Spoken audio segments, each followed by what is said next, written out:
Bismillahirrahmanirrahim. Assalamualaikum dear students. Today we will discuss damping and waves of unit number first. तो students आज हम discuss करने जा रहे हैं डैम्पिंग एंड वेव्स। दोनों टॉपिक को स्टूडेंट्स इंडिविजुअल स्टडी करते हैं। सबसे पहले आते हैं डैम्पिंग की तरफ कि व्हाट इज डैम्पिंग। तो स्टूडेंट्स डैम्पिंग बेसिकली क्या होता है, इससे पहले जो हमने टॉपिक डिस्कस किए थे यानी स्प्रिंग सिस्टम और इसके अलावा पेंडुलम,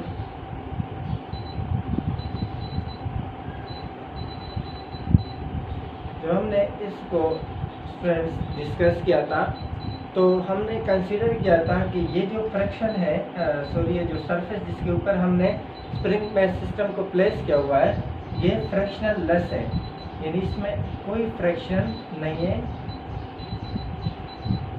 फ्रैक्शनल लेस सरफेस हमने कंसीडर किया था स्प्रिंग बेस सिस्टम के लिए।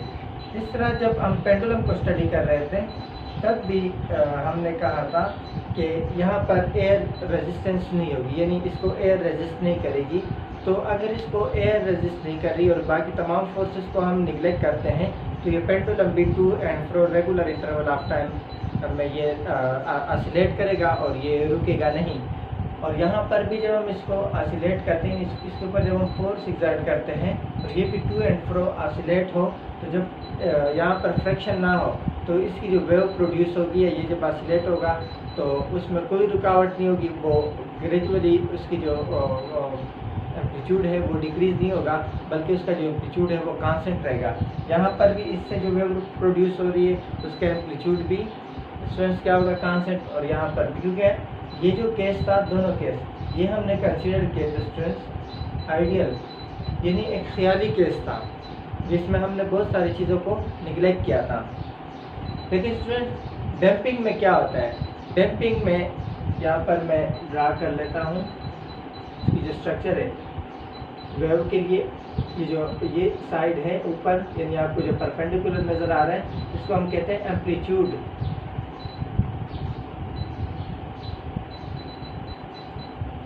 एम्पलीट्यूड जिसको हम x या x0 वगैरह से इसको डिनोट करते हैं, यहाँ पर इसको हम x0 या a0 वगैरह से इसको डिनोट किया जाता है।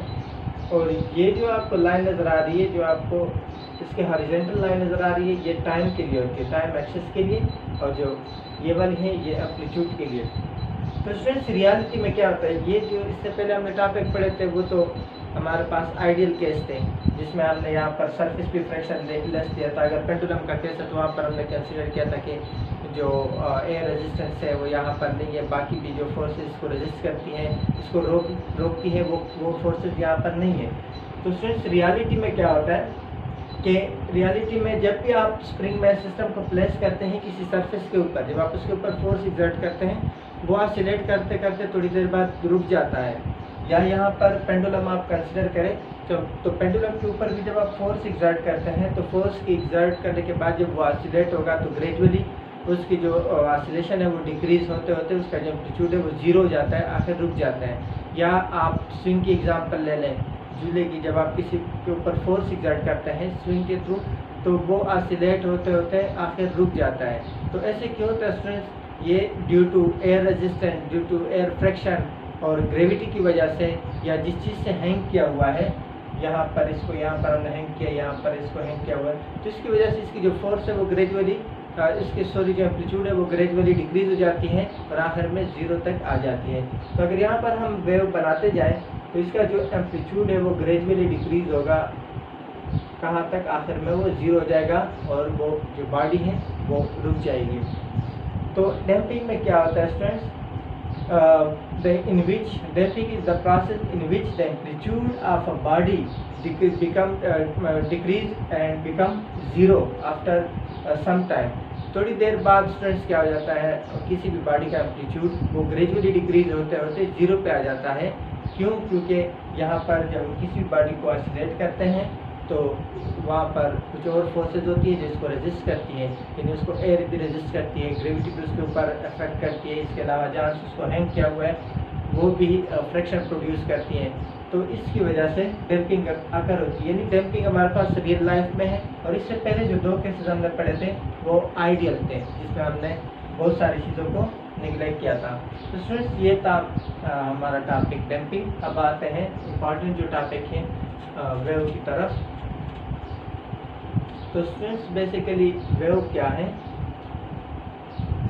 किसी भी मीडियम को जब आप डिस्टर्ब करते हैं तो उससे वेव प्रोड्यूस होती है। वेव बेसिकली क्या है? ये है डिस्टर्बेंस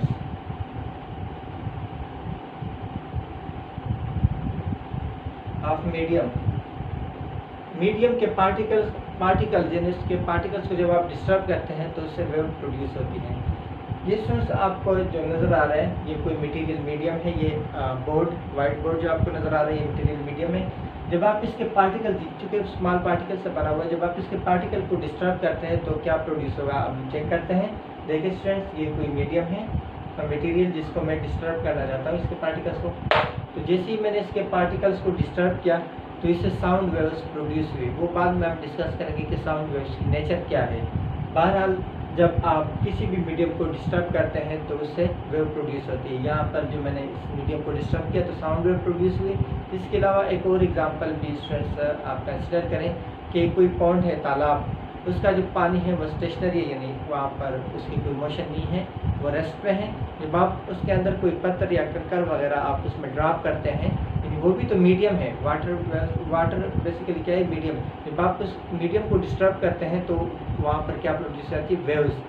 तो स्टूडेंट्स वेव्स की फिर दो टाइप्स होती है। वेव्स क्या है स्टूडेंट्स? ये आप याद रखना है कि डिस्टर्बेंस ऑफ मीडियम को जब आप डिस्टर्ब करते हैं तो उससे वेव प्रोड्यूस होती है।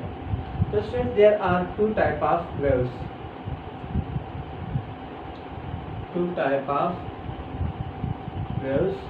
नंबर फर्स्ट क्वेश्चन हम कहते हैं मैकेनिकल वेव्स, और जो नंबर सेकंड है उसको हम कहते हैं electromagnetic waves.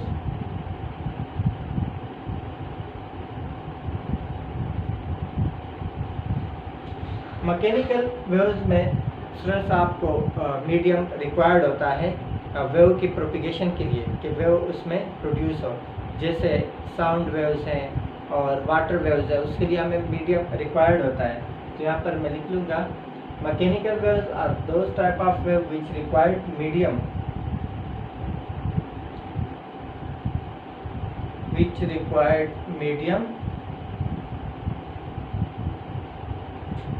For their propagation of wave. Wave की प्रोपिगेशन के लिए मीडियम रिक्वायर्ड होता है मैकेनिकल वेव्स में। इसकी जो एग्जांपल है मैं यहाँ पर लिख लेता हूँ, साउंड वेव्स और वाटर वेव्स या सीस्मिक वेव्स जो अर्थ की वजह से प्रोड्यूस होती है, अर्थ के मोशन की वजह से। तो स्टूडेंट्स क्या है, ये हमारे पास इसकी फर्स्ट टाइप मैकेनिकल वेव्स, जिसको हम काफ़ी डिटेल से पढ़ेंगे। और मैकेनिकल वेव्स याद रखना है कि इसके लिए हमें मीडियम रिक्वायर्ड होता है। जैसे साउंड वेव्स, यहाँ पर हमारे पास जब मीडियम होगा इसको हम डिस्टर्ब करेंगे तो वेव प्रोड्यूस होगी। इस तरह अगर वाटर वेव्स वो भी क्या है, उसके लिए भी मीडियम रिक्वायर्ड है। तो such type of waves is called mechanical waves.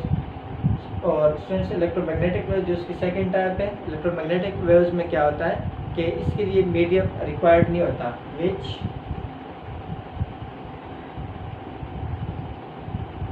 Do not required medium, जिसके लिए मीडियम रिक्वायर्ड नहीं होता। फॉर एग्जांपल एक्सरेज या ordinary light, radio waves etcetera. तो स्टूडेंट्स जो सन से हमारे पास जो लाइट आ रही है, देखिए वहाँ पर साउंड वहाँ पर भी उस सन में प्रोड्यूस हो रहा है, लेकिन साउंड हम तक नहीं पहुँच रहा, बल्कि जो लाइट है वो हम तक पहुँच रही है। तो स्टूडेंट्स ऐसा क्यों है? क्योंकि वहाँ पर वैक्यूम है और वैक्यूम में साउंड जो वेव्स है वो ट्रांसफ़र नहीं होते हैं। और जो इलेक्ट्रोमैग्नेटिक वेव्स है उसके लिए मीडियम रिक्वायर्ड नहीं है, तो वो इजीली वैक्यूम से पास होकर हमारे पास आ जाते हैं। तो इलेक्ट्रोमैग्नेटिक वेव्स स्टूडेंट्स क्या है, we do not required medium, इसके लिए मीडियम रिक्वायर्ड नहीं है, जैसे एक्सरेज, लाइट या रेडियो वेव्स वगैरह के लिए। और मैकेनिकल वेव्स कौन सी होंगी, जिसके लिए मीडियम रिक्वायर्ड होगा। अब हम आते हैं स्टूडेंट्स यहाँ पर मैं इसको रफ कर लेता हूँ। मैकेनिकल वेव्स की फिर दो टाइप्स हैं, इसको स्टडी करते हैं। मैकेनिकल वेव्स की फिर दो टाइप्स हैं। There are two type of mechanical waves. Mechanical waves की फिर दो टाइप्स हैं। एक को स्टूडेंट्स हम कहते हैं लॉन्गिट्यूडनल वेव्स,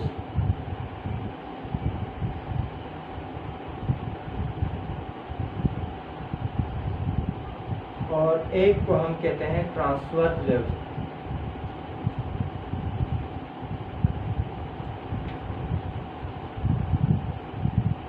ट्रांसवर्स वेव यहाँ पर इसको इंडिविजुअली यहाँ पर इसके डायग्राम वगैरह ड्रा करते हैं।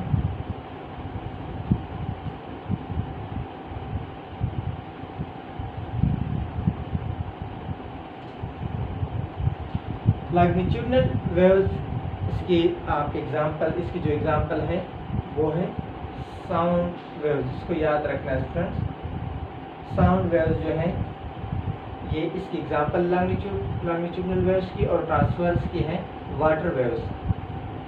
अब इसको डिटेल से स्टडी करते हैं। लॉन्गिट्यूडनल वेव्स में स्टूडेंट्स क्या होता है कि जो पार्टिकल्स ऑफ मीडियम होते हैं ये पैरेलल वाइब्रेट होते हैं to the direction of propagation of waves. जिस डायरेक्शन में वेव प्रोपिगेट कर रही है उसी डायरेक्शन में ये पैरेलल वाइब्रेट होते हैं। ये जो वॉइस बक्स है हमारा, इसको हम जो कैसे साउंड प्रोड्यूस करते हैं कि जो वॉइस बक्स हैं ये इसकी मीडियम को हम डिस्टर्ब करते हैं, डिस्टर्बेंस से साउंड वेव्स प्रोड्यूस होती हैं। अब ये ट्रेवल कैसे करती हैं, ये यहाँ पर एक पार्टिकल के ऊपर प्रेशर आ जाता है तो ये कंप्रेस हो जाते हैं। कंप्रेशन के बाद बाकी रिफ्रैक्ट, जहाँ पर प्रेशर कम होगा, फिर कंप्रेस फिर रिफ्रैक्ट, फिर कंप्रेस फिर रिफ्रैक्ट, तो कंप्रेशन और रिफ्रैक्शन से ये आगे जाते हैं। तो स्टूडेंट्स ये बात हमेशा याद रखें कि वेव जो है वो पार्टिकल ट्रांसफ़र नहीं करता बल्कि एनर्जी ट्रांसफ़र करता है। वेव एनर्जी ट्रांसफ़र करता है ना कि पार्टिकल्स। तो ये पार्टिकल्स यूं वाइब्रेट होते हैं साउंड वेव्स में या लॉन्गिट्यूडनल वेव्स में, यूं वाइब्रेट होते हैं पैरेलल। पैरेलल स्टूडेंट्स कौन सा होता है जो कि एक ही डायरेक्शन में हो, तो पैरेलल वाइब्रेट होते हैं और वेव भी उसी डायरेक्शन में जा रही होती हैं। तो such type of waves are called longitudinal waves. Longitudinal waves are the waves in which the particle of a medium vibrate parallel to the direction of propagation of wave।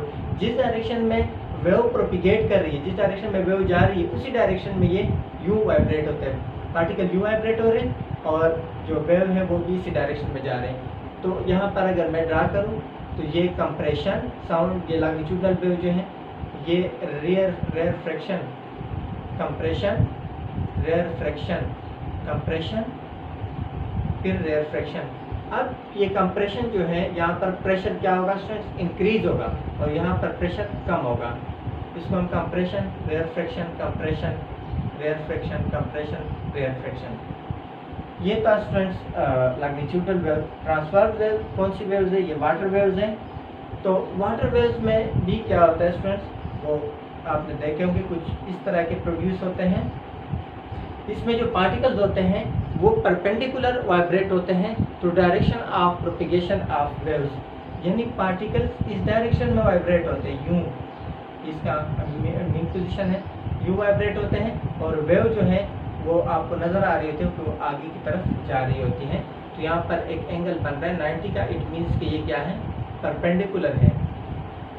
The wave in which the particle of a medium vibrate perpendicular to the direction of propagation of wave, कि wave particle यूं vibrate हो और wave इस direction में जाए, तो such type of wave को हम कहते हैं ट्रांसवर्स वेव। आप लोग देखें जब किसी पॉन्ड, तालाब वगैरह या कोई टब वगैरह है उसके अंदर पानी पड़ा हुआ है, जब आप उसको डिस्टर्ब करते हैं तो उसमें वेव प्रोड्यूस होती है। फिर आप एक और एक ऐसी चीज़ को उसके ऊपर पुट करें जिसकी डेंसिटी वाटर की डेंसिटी से कम हो, यानी वो डूबे ना, वाटर के ऊपर ही, वो सरफेस के ऊपर ही तैरे। तो स्टूडेंट्स आप कोई कार वगैरह ले लें या कोई ऐसी चीज़, कोई ऐसी मटेरियल जो डूबे ना, तो उसके अंदर सिंक ना हो, तो जब आप उसके ऊपर प्लेस करते हैं तो आपको नज़र आ रहा होता है कि जो ऑब्जेक्ट है वो अप एंड डाउन मूव करता है और आपको वेव नज़र आ रहे होते हैं कि वो आगे की तरफ जा रहे हैं। तो इसका मतलब है कि जो ट्रांसफर वेव है उसमें जो पार्टिकल्स हैं वो अप एंड डाउन मोशन होते हैं, जो एनर्जी है वो वेव की वो आगे की तरफ ट्रांसफ़र होती है। मैं एक दफ़ा फिर एक बात रिपीट करता चलूँ कि वेव में पार्टिकल ट्रांसफ़र नहीं होते, बल्कि पार्टिकल अगर इस केस में भी देखा जाए तो ये सिर्फ वाइब्रेट होते हैं, इस केस में भी देखा जाए तो सिर्फ वाइब्रेट होते हैं, जबकि जो एनर्जी है वो आगे की तरफ ट्रांसफ़र होती है। तो फ्रेंड्स ये था आज का हमारा टॉपिक, जिसमें हमने waves, mechanical waves, longitudinal transfer waves के बारे में हमने पढ़ लिया। तो फ्रेंड्स इंशाल्लाह नेक्स्ट जो टॉपिक होगा उसमें हम पढ़ेंगे, बल्कि अभी से मैं आपको कह दूं कि जो मीन पोजीशन से अपर साइड जो होती है इसको हम कहते हैं क्रेस्ट, और जो डाउनवर्ड होती है उसको हम कहते हैं ट्रफ।